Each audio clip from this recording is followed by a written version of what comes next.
Assalamualaikum warahmatullahi wabarakatuh. Perkenalkan, nama saya Muhammad Amin, guru PAI SDN Pesanggerahan 04, Kecamatan Pesanggerahan, Kota Jakarta Selatan, Provinsi DKI Jakarta. Sekaligus mahasiswa PPG batch 2 dan 3 di LPTK UIN Syarif Hidayatullah Jakarta dengan nomor induk mahasiswa 42500122226. Pada hari ini, Selasa 14 Oktober 2025, saya akan melaksanakan praktik pembelajaran di SDN Pesanggerahan 04 untuk uji kinerja pada kelas 6 dengan tema Surat Al-Kafirun. Selamat menyaksikan. Assalamualaikum warahmatullahi wabarakatuh, anak-anak. Waalaikumsalam warahmatullahi wabarakatuh. Apa kabar hari ini, anak-anak? Alhamdulillah, luar biasa. Allahu Akbar. Oke, seperti biasa kita akan memulai pembelajaran pada hari ini, yaitu pelajaran pendidikan agama Islam. Sebelum kita mulai pembelajarannya, mari kita bersama-sama berdoa. Amin. Silakan untuk ketua kelas agar bisa memimpin doa ke depan. Ada Farhana. Mari kawan-kawan kita membaca doa. Baca doa dimulai.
Waalaikumsalam warahmatullahi wabarakatuh. Terima kasih Anda Farhana. Kami silakan duduk untuk kembali ke tempat duduknya. Anak-anak, sebelum kita mulai pembelajaran, kita absen terlebih dahulu ya. Apakah hari ini ada yang tidak masuk? Alhamdulillah, kita bersama-sama mengucapkan hamdalah. Alhamdulillahirabbil alamin. Oke, dikat sini. Anak-anak, sekarang kita akan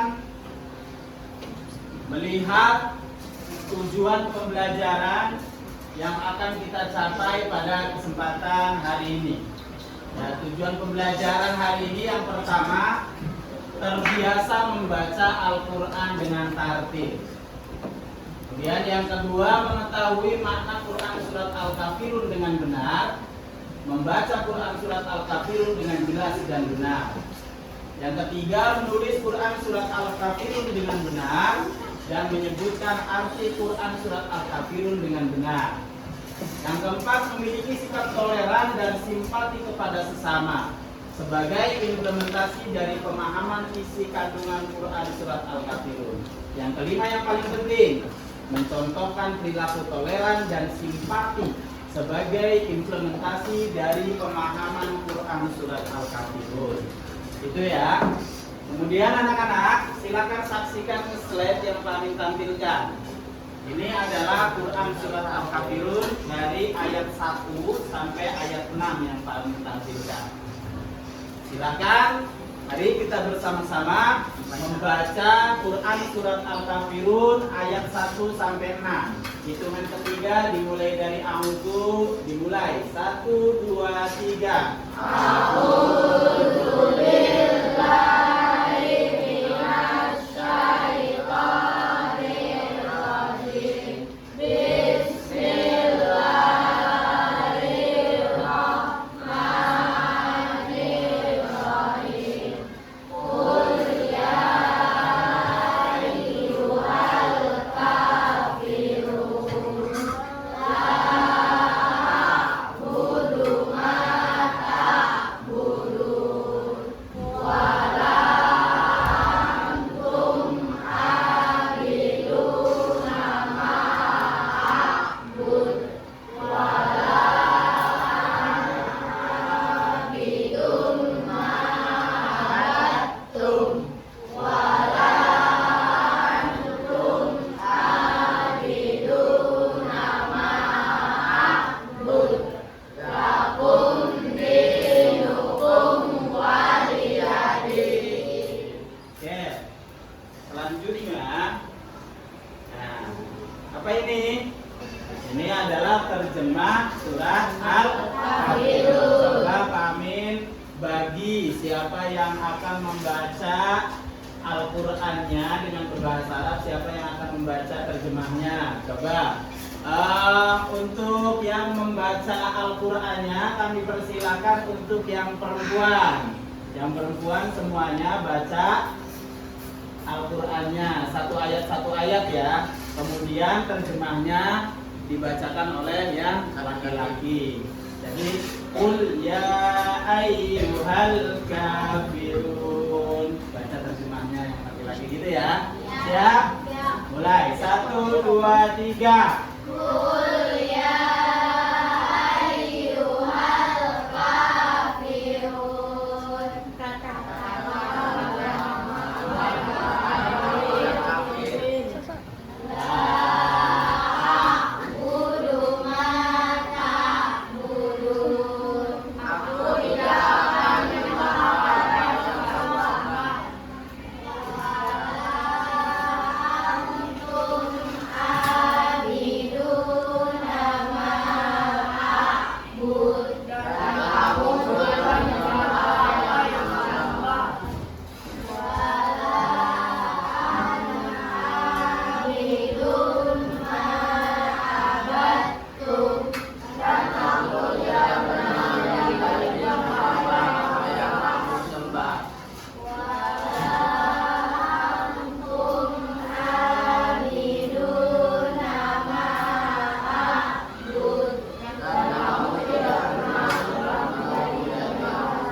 Kalian membaca surat Al-Kafirun beserta terjemahnya, langsung kita masuk pada pokok inti pembahasan hubungan antara surat Al-Kafirun dan indahnya saling menghargai keberagaman. Beragam, berbeda itu indah. Ya, kalian pernah melihat pelangi? Apa ekspektasi kalian ketika melihat pelangi itu warnanya merah semua? Kayaknya kurang indah ya. Justru keindahan pelangi itu dilihat ketika dia ada merah, kuning, hijau di langit. Artinya apa? Berwarna itu indah. Kita pun melukiskan keindahan kehidupan ini dengan bahasa berwarna. Tidak satu warna. Bedakan antara satu warna dengan berwarna. Kira-kira kalau melihat televisi, gambarnya hitam putih, asik nggak? Nggak asik ya. TV yang begitu yang begitu enak dilihat, asik dilihat ketika warnanya berbeda-beda, merah, kuning, hijau, biru, putih, hitam, semua aspek warnanya ada di dalam televisi tersebut. Oke, anak-anak, apa sih itu keberagaman? Pak Amin coba kasih 2 pertanyaan deh buat kalian. Penting nggak sih kita menghargai perbedaan? Penting nggak? Penting ya. Coba apa sih pentingnya perbedaan itu? Ada yang mau jawab nggak? Iya, coba Cynthia. Karena setiap orang punya hak untuk memilih keyakinan dan pendapat sendiri. Karena setiap orang memiliki hak untuk meyakini apa yang dia yakini. Jadi masing-masing kita nih punya hak untuk meyakini apapun itu. Dan kita tidak boleh mencemooh yang lain tentang keyakinan mereka. Karena masing-masing punya. Satu lagi deh pertanyaan. Kalau umpamanya kalian punya teman yang berbeda agama atau budaya, hal apa yang harus kalian lakukan sebagai bentuk menghargai teman itu? Ada yang mau jawab? Oh iya, Arganta silakan. Saya akan berusaha merasa lebih dekat, menghargai agama dan budayanya, dan menghormati segala hal yang berbeda dengan saya. Luar biasa. Sikap yang luar biasa. Bahwa ketika kita memiliki teman yang berbeda, maka kita harus menghargai dia. Malah justru kita dianjurkan untuk mengenalnya lebih dekat. Ya, itu sangat luar biasanya menghargai perbedaan. Apalagi di Indonesia ini memiliki corak dan budaya yang berbeda-beda. Kami akan bacakan. Keberagaman adalah kekayaan yang dimiliki oleh umat manusia, bukan cuma Indonesia. Di dunia ini beragam, mencakup berbagai aspek seperti budaya, etnis, agama, bahasa, dan pandangan hidup. Setiap orang memiliki keunikan yang berbeda, dan keberagaman ini menciptakan sebuah pola yang indah dalam kehidupan sosial. Dengan menghargai perbedaan, kita dapat membangun masyarakat yang lebih harmonis. Dengan keberagaman, kita punya kesempatan untuk saling belajar. Belajar apa? Belajar memahami dan memperkaya diri dengan pengetahuan dan wawasan yang baru. Karena beragam, kita akhirnya belajar. Ya, kita walaupun satu kelas, tapi hobinya macam-macam, kesukaannya macam-macam. Ada yang suka otomotif, suka merusakin motor, benerinnya nggak bisa. Nggak apa-apa, itulah kesukaan masing-masing. Ada yang suka ngedance, ada juga yang suka olahraga, main bola. Kayaknya hampir mayoritas laki-laki suka semua main bola. Ada yang sukanya main congklak, masih ada nggak sih main congklak? Masih ada ya? Ada yang suka main congklak. Ada yang sukanya sama drakor, ya, drama Korea. Ini macam-macam corak dan kesukaan orang. Kalau kita memaksakan teman kita untuk sepaham dengan kita, kira-kira masuk akal nggak? Kamu harus sukanya film kungfu gitu umpamanya. Kamu harus sukanya main bola, nggak boleh main congklak. Apaan itu, permainan apaan? Boleh nggak begitu? Tidak boleh. Karena keragaman adalah suatu keunikan. Luar biasa. Ya, oke anak-anak, kita lanjutkan. Ini keberagaman di Indonesia. Kalian bisa baca nih. Dari suku aja ada Jawa, Batak, Dayak, Papua, banyak lagi nih. Ini cuma beberapa aja nih. Bahasa ada bahasa Indonesia, Jawa, Sunda, Batak, masih banyak lagi. Kemudian ada agama Islam, Kristen, Katolik, Hindu, Buddha, Konghucu, dan masih banyak lagi loh ini agama. Bukan cuma ini aja. Ya, ada yang agama Sikh. Kalau kalian nggak tahu itu, dulu itu ada agama Majusi, ada agama Sunda Wiwitan, ada agama Kejawen, Itu masih banyak lagi. Ini yang tercatat aja, yang resmi tercatat di pemerintahan. Kemudian ada budaya, ada tarian kecap, tari saman, tari pendet, tari tortor. Makanan ada gudeg, rendang, gado-gado, papeda. Kemudian pakaian ada kebaya, ulos, soket, koteka, masih banyak lagi. Itu adalah contoh corak budaya keragaman yang ada di Indonesia, anak-anak. Nah, selanjutnya ada keberagaman di sekitar kita, di sekolah. Ada teman dari suku yang berbeda, tadi ada yang dari Jawa, dari Padang. Kemudian teman yang agamanya berbeda, ya. Ada yang dari Kristen, kadang ada kita punya teman dari Buddha, ada kita punya teman dari Hindu, ya. Kemudian ada guru yang latar belakangnya berbeda nih, latar belakangnya, baik latar belakang agama, latar belakang budayanya, pasti. Kemudian ada makanan bekal yang berbeda-beda, ya. Makanan bekal yang berbeda-beda nih, kecuali MBG, di satu menu kalau MBG. Tapi kalau bekal biasa, itu pasti beda-beda tuh, ya. Kemudian di rumah, tetangga dari daerah yang berbeda, keluarga dengan kebiasaan yang berbeda, penjual makanan dari berbagai daerah, coba tanya di depan sana penjual, ya, atau di kantin di bawah tuh, pasti itu dari daerah yang berbeda itu, pasti ada yang Jawa, ada yang Sunda, ada yang Betawi, ya kan? Kemudian di lingkungan, tempat ibadah yang berbeda, ada masjid, gereja, pura, vihara, kemudian ada warung dengan menu makanan daerah. Kemudian ada acara budaya yang berbeda-beda. Sesama-sama nikah tapi budaya dan acaranya berbeda tentunya. Sama-sama umpamanya kegiatan kebudayaan ya berbeda-beda. Bahkan di kampung itu ada namanya Mapak Sri. Ya, setelah panen raya, setelah selesai panen raya ada acara budaya namanya Panen Sri. Mapak Sri. Ya, itu ada tuh di kampung Pak Amin tuh di Indramayu itu. Kemudian juga ada acara ruatan, ya, acara ruatan itu banyak itu acara di kampung Pak Amin itu acara budaya itu. Nah, kita semua tugasnya adalah untuk menghormati itu semua karena itu adalah budaya corak yang indah pada akhirnya. Paham ya anak-anak ya? Oke, selanjutnya manfaat keberagaman. Yang pertama membuat hidup lebih berwarna dan indah. Yang kedua, belajar hal baru, memahami keberagaman.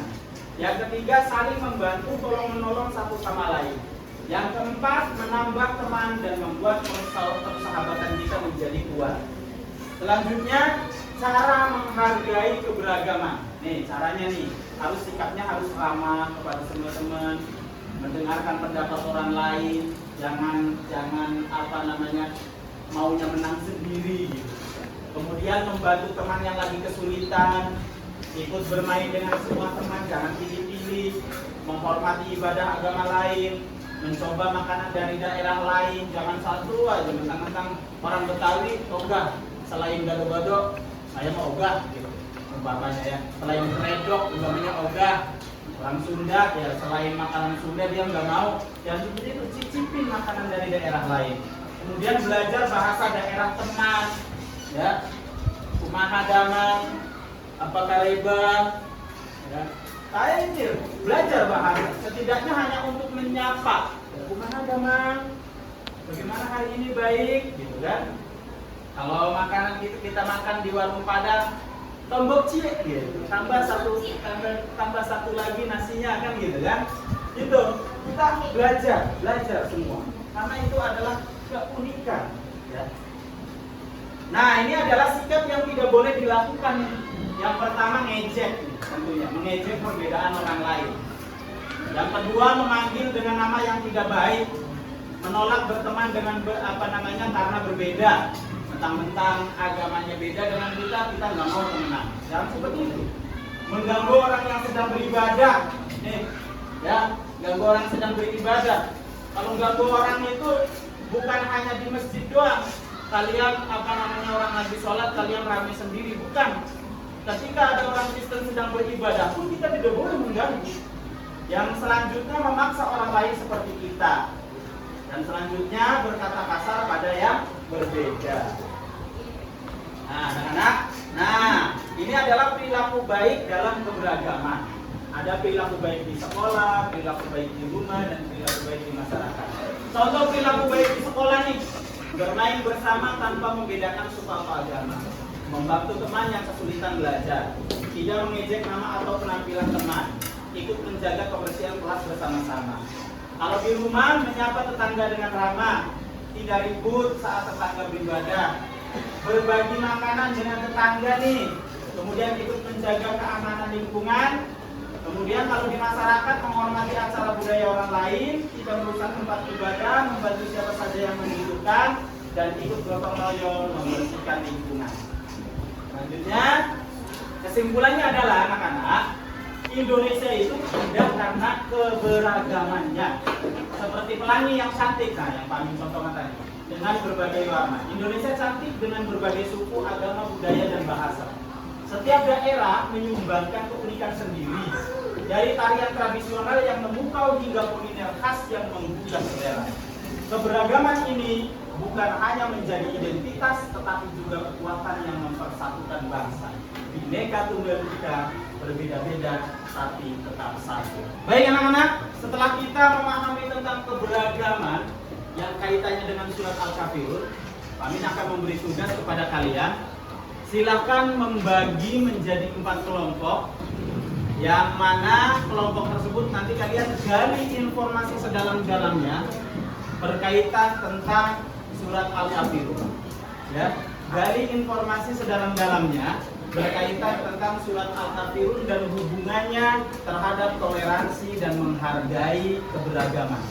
Silakan tepuk tangan 2 kali.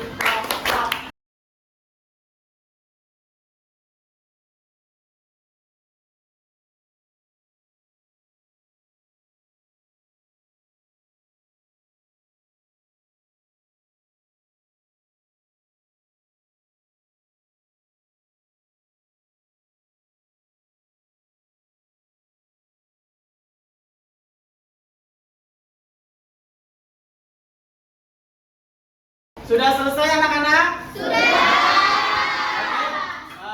Setelah kita selesai menggali informasi tentang surat Al-Kafirun, silakan sesuai dengan kelompoknya masing-masing akan kami beri kesempatan untuk presentasi di depan, ya, sesuai apa yang sudah digali dan ditulis di poster. Kami persilakan yang pertama kelompok 2. Silakan maju ke depan untuk mempresentasikan posternya. Assalamualaikum warahmatullahi wabarakatuh. Waalaikumsalam warahmatullahi wabarakatuh. Kami dari kelompok 2 akan mempresentasikan tentang surat Al-Kafirun dan terjemahannya.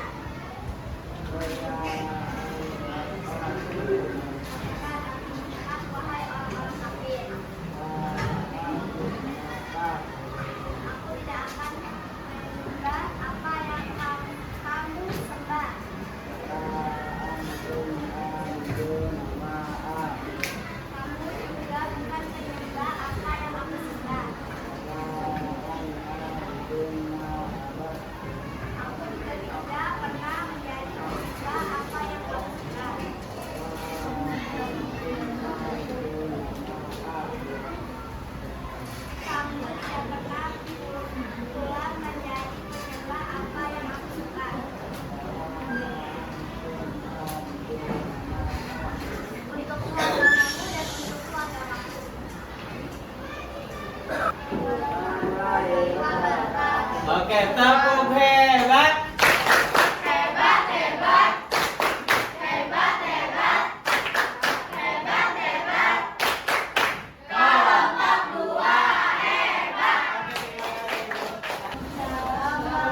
Baiklah anak-anak, sudah selesai kalian presentasi pada hari ini. Sangat luar biasa sekali. Banyak informasi-informasi penting berkaitan dengan surat Al-Kafirun dan menghargai bersama. Artinya adalah yang terpenting, yang sangat penting dari pembelajaran dari awal sampai akhir tadi adalah jadikan saling menghargai menjadi kebiasaan kita dalam menjalani hidup sehari-hari, sehingga kehidupan kita menjadi begitu berwarna dan indah. Dari kami cukup sekian. Wallahul muwaffiq wal hadi ila sabilir rasyad. Wassalamualaikum warahmatullahi wabarakatuh. Waalaikumsalam warahmatullahi wabarakatuh. Untuk doa kami persilahkan pada teman kita yaitu Amira Farhana untuk memimpin doa selesai belajar.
Terima kasih untuk anak-anakku semua. Sampai jumpa di pertemuan berikutnya. Dadah semua.